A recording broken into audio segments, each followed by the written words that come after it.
Hello dear students, welcome to Concepts and Tricks series on Engineers Group platform। तो देखो, इसमें आज हम डिस्कस करेंगे stable and unstable region of induction motor characteristic. Electrical engineers के लिए machine the most important subject, उसमें जब इंडक्शन मोटर की बात आती है तो स्टेबल रीजन के रिगार्डिंग इसका तरीका हम आपको यहाँ पर बताएंगे आज। तो चलिए कंटिन्यू करते हैं। देखो, सवाल ये है, ये स्पीड टॉर्क कैरेक्टरिस्टिक है इंडक्शन मोटर की, ये रही 3 phase induction motor speed torque characteristic. ये रोटर स्पीड एनआर, ये टॉर्क। अब इसमें जैसे कि ये तो टॉर्क डेवलप्ड है, ये है लोड टॉर्क। लोड टॉर्क मैंने कांस्टेंट मान लिया फॉर द टाइम बीइंग। अब यहां 2 पॉइंट पे इंटरसेक्शन आता है, ए और बी पर। सवाल यह है कौन से पे स्टेबल होगा, कौन से पर अनस्टेबल, या दोनों पे स्टेबल हो सकता है क्या? ऐसा भी कुछ है क्या? देखते हैं। टॉर्क डेवलप्ड, जो टॉर्क डेवलप होगा, यहां बात कर रहे 3 फेज इंडक्शन मोटर की। ये जो लोड टॉर्क हमने कनेक्ट किया, ये हो गया load torque. If losses are neglected, friction windage loss सभी हम नेग्लेक्ट कर रहे, तो टॉर्क डेवलप लोड टॉर्क लगभग इक्वल। ये हो गया same torque develop and load torque. Is this clear? अच्छा, अब आगे देखो। इसमें देखो एक्सेलरेटिंग टॉर्क, पहले तो इसके बारे में।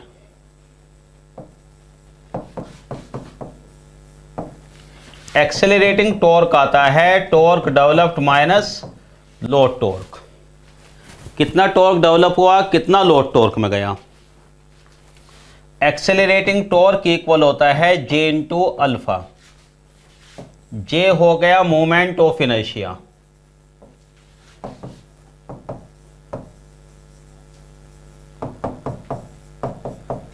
M I. अल्फा है इसमें एंगुलर एक्सेलरेशन,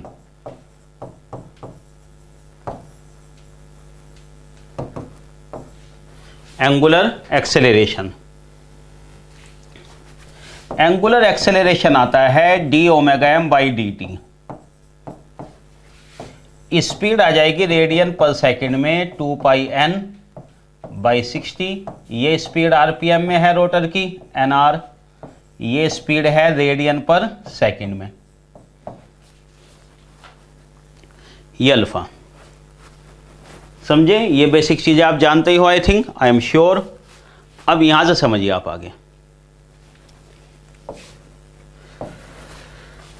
तो अगर इस केस में torque greater than load torque होगा, इसका मतलब TA will be positive. What about alpha? Acceleration will be positive.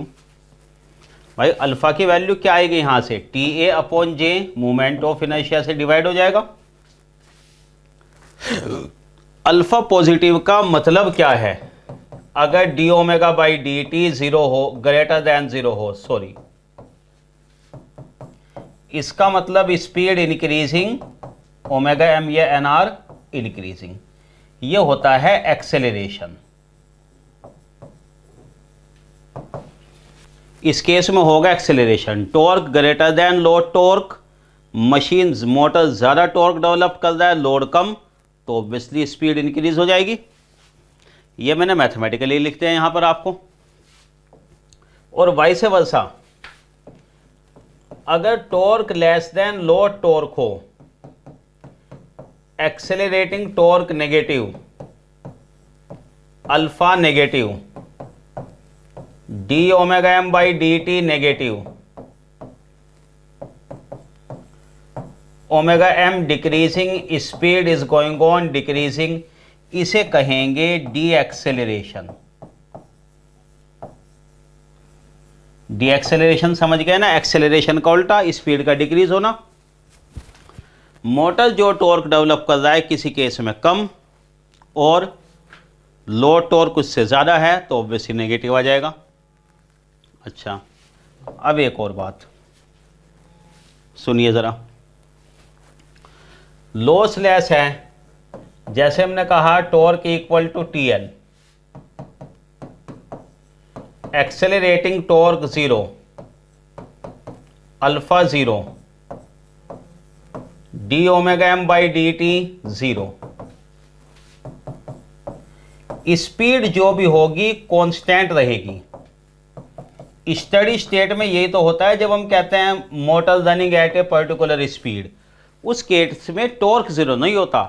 Torque developed और लो टॉर्क इक्वल स्पीड जो भी है कांस्टेंट रहेगी, जितने भी हैं, ना इंक्रीज ना डिक्रीज, ना एक्सेलरेशन और ना ही डी एक्सेलरेशन। ठीक है बात, चलो जरा अब आगे।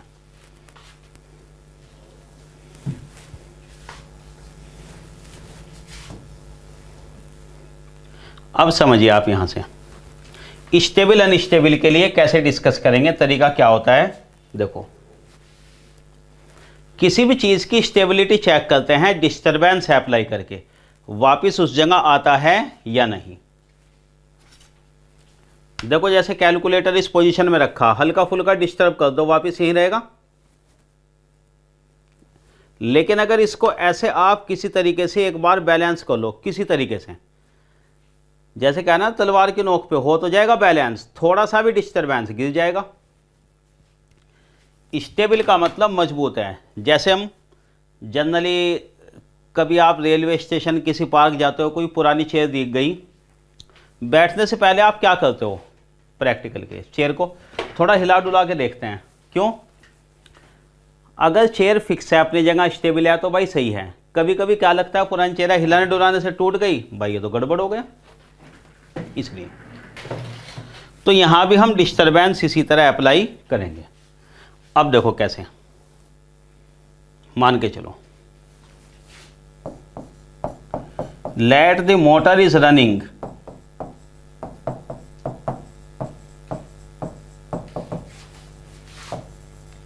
Eight point A, speed NA, torque developed equal to load torque. यहां पर ये आराम से रन कर रहा है अपना। स्टेबिलिटी चेक करनी है, स्टेबल है या नहीं। थोड़ा हिला डुला के देखो डिस्टरबेंस, डिस्टरबेंस या तो स्पीड को डिक्रीज करके या इंक्रीज, या टॉर्क को इंक्रीज या डिक्रीज। कई रीज़न हो सकते हैं डिस्टरबेंस आने के, तो वो भी नहीं डिस्कस कर रहे। क्या, ऐसे मान लो आप इसमें, if due to some disturbance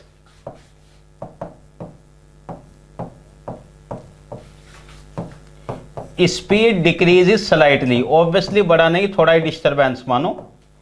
किसी वजह से अगर स्पीड डिक्रीज होती है थोड़ा, रोटर की स्पीड डिक्रीज स्लाइटली, क्या होगा? यहां पर देखिए भाई, किसी वजह से हम यहां आ गए NA डैश पर, स्पीड डिक्रीज हो गई पॉइंट A डैश पर। पॉइंट A डैश पर आने के बाद यहां से आप जरा मुझे बताओ, लो टॉर्क ये है, टॉर्क डेवलप ये है, डी एक्सेलरेशन होगा ना। देखो टॉर्क डेवलप कम हो गया, लो टॉर्क तो उतना ही है, गैप। ग्रीन वाला मोटर का टॉर्क है डेवलप, ये कम हो गया। तो पॉइंट A डैश पर स्पीड हो गई कम, टॉर्क डेवलप हो गया ग्रेटर देन लोड टॉर्क से, नहीं लेस देन, सॉरी। अब सारी डिटेल की जरूरत नहीं। इसका मतलब क्या होगा, D acceleration.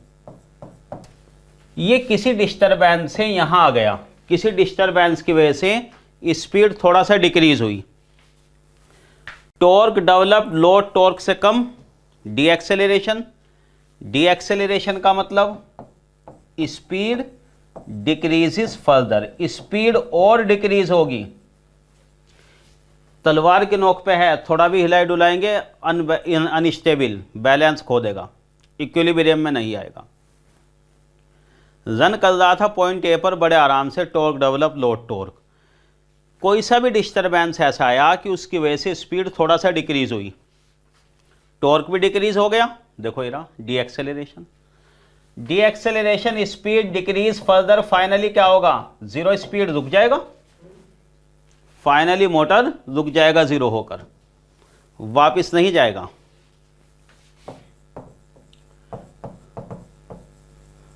Finally NR equal to zero, motor stops. तो कैसा ऑपरेशन हो गया, अनस्टेबल। यानी पॉइंट ए पर स्टेबल नहीं है। अगर थोड़ा बहुत डिस्टरबेंस प्रैक्टिकली आते रहते हैं, भाई 1500 आरपीएम स्पीड है सपोज, थोड़ा सा कम हो गई, इतना तो होता ही रहता है प्रैक्टिकली, बहुत डिस्टरबेंस है। 1499 भी हो गई ना, कम ही होकर ख़त्म हो जाएगा, कम होकर रुक जाएगा मोटर, तो अनस्टेबल। अच्छा, अब देखो अगर आप इसमें ये डिस्कस करना चाहते हो कि अगर डिस्टरबेंस से स्पीड इंक्रीज हो तो क्या होगा, वो भी देख लो। हालांकि एक डिस्टरबेंस से काम चल जाता है, ज़रूरत तो हमें है नहीं, लेकिन दूसरा डिस्टरबेंस भी आपको बता देते हैं, थोड़ा सा अच्छा हो, समझ में आ जाएगा।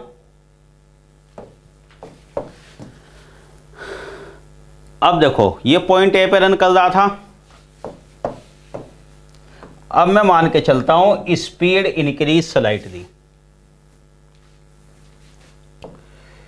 किसी वजह से इसकी स्पीड थोड़ा सा इंक्रीज हो गई,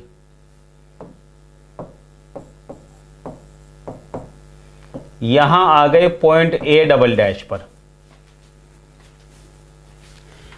स्पीड इंक्रीज होकर यहां आ गए, torque developed greater than load torque है, ये लोड टॉर्क, ये ग्रीन वाला टॉर्क डेवलप्ड, लार्जर एक्सेलरेशन होगा,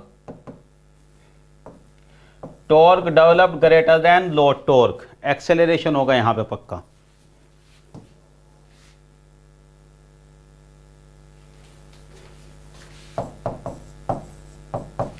point A double dash,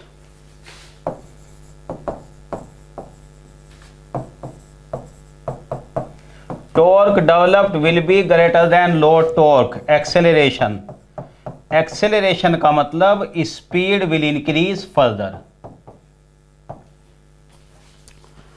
speed थोड़ा सा इंक्रीज क्या हुई और एक्सेलरेशन हो गया, स्पीड और ज्यादा इंक्रीज होगी आगे, जैसे लिखा मैंने, तो ग्राफ से समझ लो, स्पीड अभी और इंक्रीज होगी, एक्सेलरेशन कहां तक जाएगी,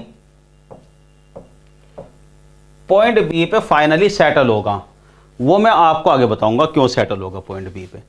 कुल मिलाकर पॉइंट ए पे तो वापस नहीं आ रहा ना, अगर डिस्टरबेंस से स्पीड थोड़ा सा डिक्रीज तो रुक ही जाएगा, इंक्रीज तो आगे चला जाएगा, पॉइंट ए पर वापस नहीं आएगा, यानी अनस्टेबल है। And finally settles at point B,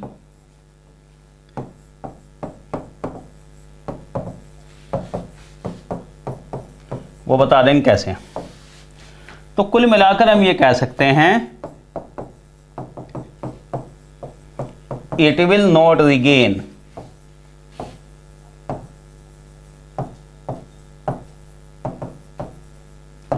equilibrium at A, तो कुल मिलाकर अनस्टेबल ही रहेगा, ऑपरेशन यहां पर unstable.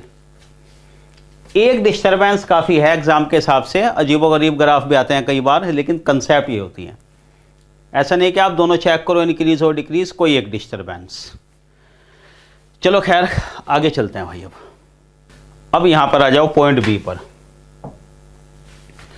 Motor is running at point B, torque develop load torque, यहां पे रन कर रहा है, due to some disturbance speed decreases slightly, किसी डिस्टरबेंस की वजह से स्पीड थोड़ा डिक्रीज हो गई, एन बी डैश, ये डिक्रीज होकर यहां आ गई स्पीड किसी डिस्टरबेंस से, क्या डिस्टरबेंस है वो भी नहीं डिस्कस कर रहे हम। तो अब ये बताओ पॉइंट बी पर torque develop greater than load torque, acceleration होगा ना यहां, तो torque develop greater than load torque.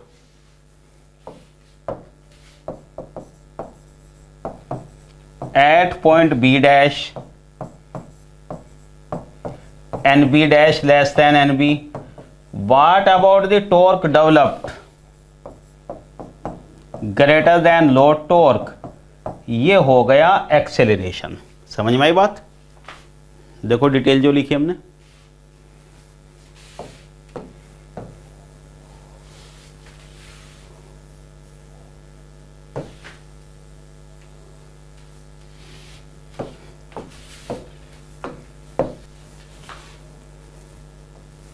ये आ गया एक्सेलरेशन। एक्सेलरेशन का मतलब क्या होगा? इसका मतलब होगा स्पीड विल इंक्रीज। ये है proper way. Note down this point. Disturbance की वजह से स्पीड डिक्रीज हुई थी, मोटर का रेस्पॉन्स वापिस इंक्रीज, इसे कहते हैं स्टेबिलिटी।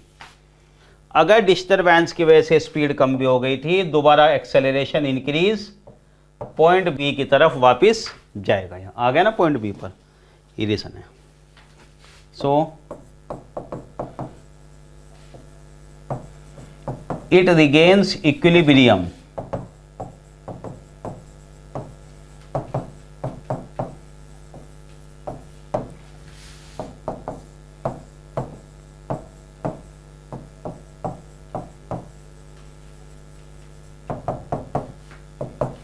Stable operation. चलो दूसरा डिस्टरबेंस भी देख लेते हैं।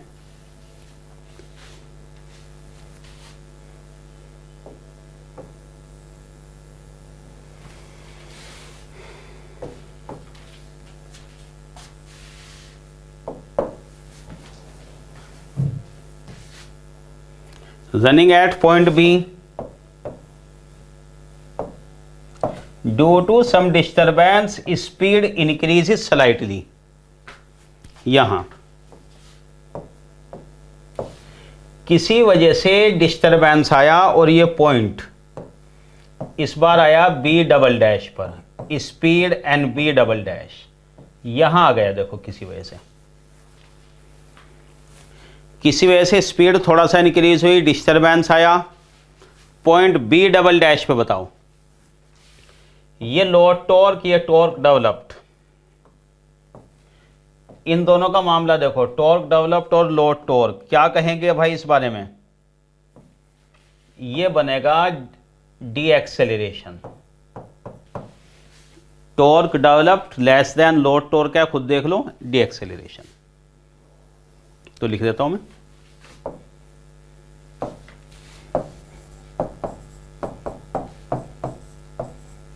थोड़ा सा इंक्रीज हुई थी,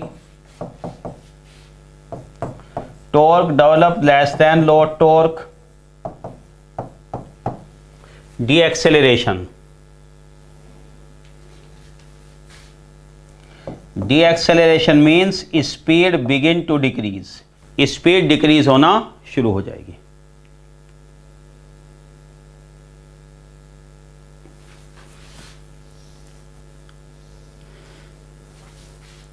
यहां आया disturbance, torque developed greater than less than load torque, ये वापस जाएगा अब, तो दोबारा पॉइंट बी पर आ गया। स्प्रिंग की तरह काम करता है स्टेबल सिस्टम। डिस्टरबेंस आया, अपने आप एडजस्ट कर लेगा। डिस्टरबेंस ने स्पीड इंक्रीज की थी, डिक्रीज करके वापस ले आएगा। सो रिगेन्स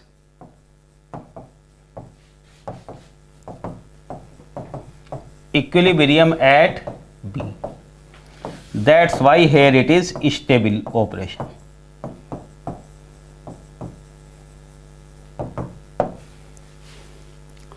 तो यह है स्टेबल ऑपरेशन। समझे तरीका स्टेबल अनस्टेबल का?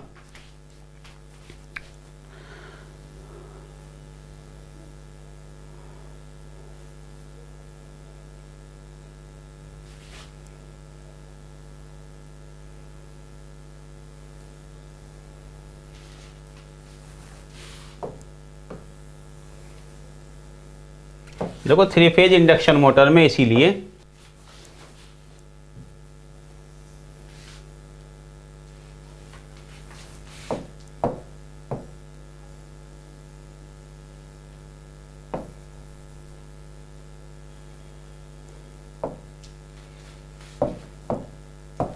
ये वाला रीजन यहाँ से यहाँ तक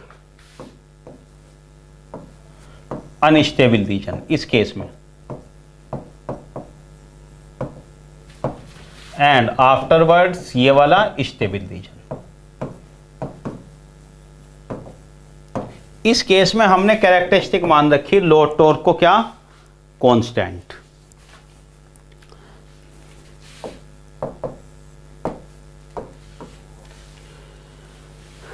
अब देखो क्वेश्चन डायरेक्ट इतना सीधा भी नहीं आता, कंसेप्ट तो सीधी सीधी है।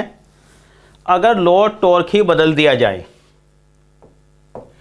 अगर लोड टॉर्क इस तरीके का आ जाए, देखो भाई जरा ध्यान से, लोड टॉर्क जैसे गेट में क्वेश्चन आ चुका इस तरीके का, ये वाला आया, लोड टॉर्क कैरेक्टरिस्टिक ये है।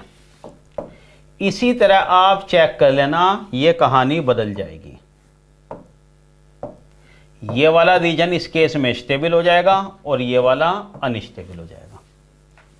इसलिए कहा था, रटने वाली बात नहीं है कि भाई ये अनस्टेबल ये स्टेबल होता ही है, नहीं, बिल्कुल इसी तरह डिस्टरबेंस अप्लाई करके देखो, आपको खुद समझ में आ जाएगा। नहीं तो फिर हम डिस्कस करेंगे क्वेश्चन सीरीज में, ठीक है। तो खैर, बाकी आपको जरा कोर्सेज के बारे में बता दें। देखो इंजीनियरिंग मैथमेटिक्स ये मैंने कंप्लीट किया कोर्स है भी, पावर सिस्टम ऑनगोइंग है। बादल सरकार सिविल इंजीनियरिंग के course Jio technical strength of material ये कंटिन्यू। कॉम्बो पैक अवेलेबल है 2 सब्जेक्ट का, 2 से ज़्यादा सब्जेक्ट का भी, ठीक है, और उस पर हाईली डिस्काउंटेड। तो आप जो है इंजीनियर गुरु की हमारी ऐप डाउनलोड कर लें, लिंक डिस्क्रिप्शन में है, वहाँ से आपको कोर्सेज़ की जानकारी मिल जाएगी। ये रहे बाकी देखिए कोर्सेज़ की डिटेल, या फिर स्कैन, ये स्कैन कर लीजिए आप, ठीक है ना, to get discount. And finally please like subscribe and share. और आपकी जो भी एडवाइस हो कि हम इस कंसेप्ट साइंटिफिक सीरीज़ को कैसे और इम्प्रूव कर सकते हैं, ये जो आपके लिए और बेनिफिशियल हो, सो प्लीज़ कमेंट में बताइएगा। Thank you very much.